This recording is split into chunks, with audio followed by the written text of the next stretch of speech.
They wanted to put a yurt on the site, and their plan was just to do what most people do, which is build a platform and then out of wood and then set the yurt on the platform. But I said, what would be really cool is if we dug out a flat area and put in an earthen floor and instead did like an earth coupled design. The first thing I did was build this ring of large stones around the inside of the yurt to contain the floor. The first layer of this floor is a gravel layer, and that's for drainage. It's to allow any moisture that gets underneath the building, underneath the floor.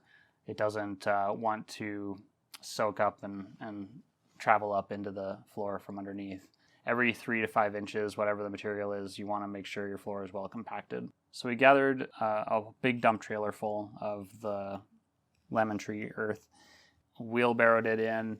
You add fibers to an earth mix to add tensile strength and also to help reduce, it also counts as a non-expansive additive to reduce the chance of shrinkage cracks in your earth.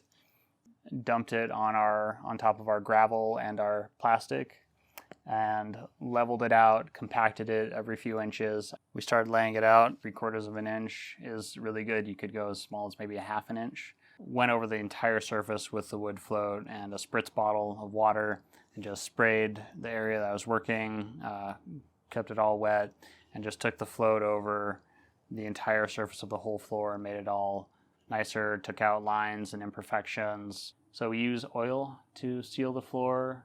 Most commonly, people use linseed oil. Now everybody who comes here to Wheaton Labs can come up here and stretch or lay down, exercise, feel the coolness of the floor. Another thing, especially in the summertime, it's going to be cooler than the air around it probably because it's earth coupled. It's drawing the heat down into itself.